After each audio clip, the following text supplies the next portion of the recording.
Hallelujah. Ndine shungu Mwari.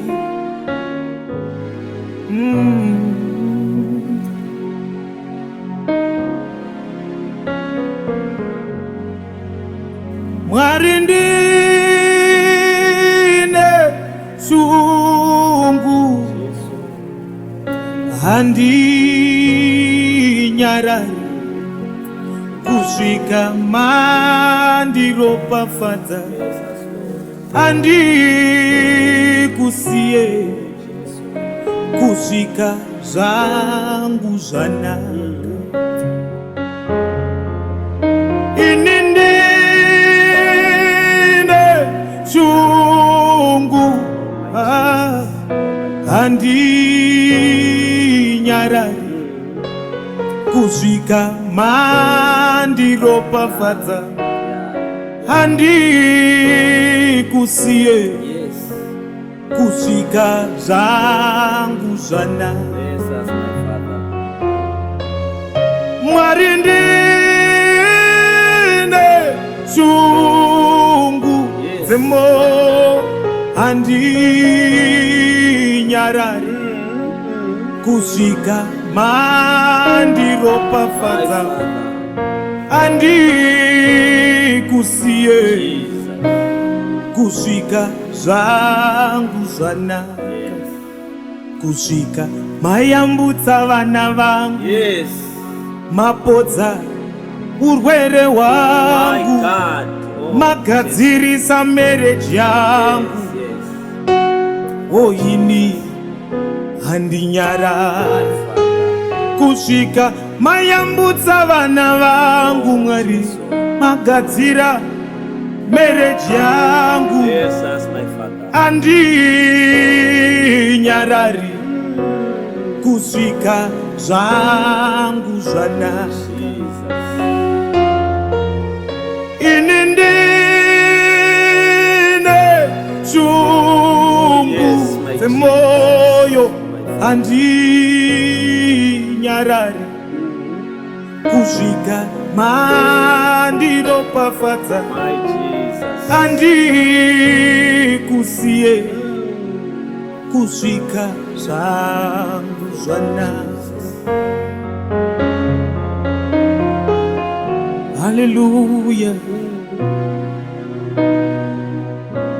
Ndine shungu Mwari, ndine shungu Mwari we.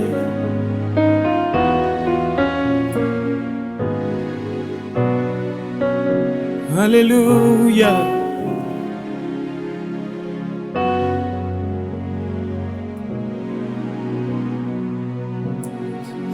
Hallelujah. Ndine shungu Mwari, ndine shungu Mwari, ndine shungu Mwari. My Father, tinokudai Jesu. hallelujah. Baba sahana mweya yedu inodzungaira, uhosi tinabwo Baba, asi mbereko yaramba kubata. Dzimwe dzenguva Baba tinokurumidza kusvika, asi chokubata chigoshayika. Tinoshanda tinodikitira Baba, but zvinoshandwa hazvibude.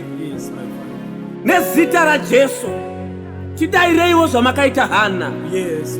Rangarirai Zimbabwe, rangarirai vana venyu. Bless us my Father, bless us my Jesus. Baba ticharamba tichinamata. Tiendesei kulevhoro munamato Baba, nokuti kunyangwe nyika ikati vakadhakwa, vamwe vakati vanopenga, Baba isi tinoramba tichinamata. Riripo zuva ramuchatirangarira, hatikusiyei Jesu. Baba saJakobho papiniere Jehovha wangu. Baba atiregedze mutuma kusvika atiropafadze. Baba Zimbabwe Baba ngairangarirwe. Baba nyika yedu ngairangarirwe. Life yedu Baba ngairangarirwe. Hatikusiyei Jesu, hatikusiyei Mweya Mutsvene.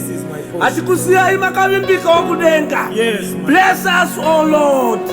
May your healing rains rain upon us, shower us with your blessings. I love you, my God.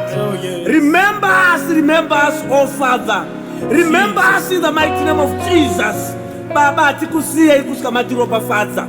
Marriage dzavo ngadziropafadzwe. Mari yavo Baba ngairopafadzwe. Kuminda nokumatanga Baba ngakuropafadzwe. Atina chatinobata nemaoko Baba tinosara chakadaro. Bless us, my Father. Bless us, my Jesus.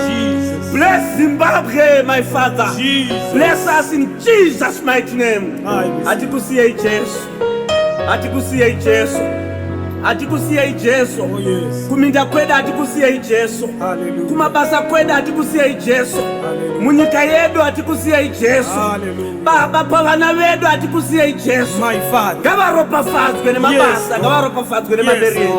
I thank you, my Father. I thank you, Jesus. Oh Jesus, we love you so much. We adore you. Fill us with your power. Fill us with your blessings. I love you, Jesus. I can feel your presence. I can feel that it is coming our way. Oh my Jesus, I and my generation are ready to partake of your glory. Thank you, Jesus. Thank you, my Father.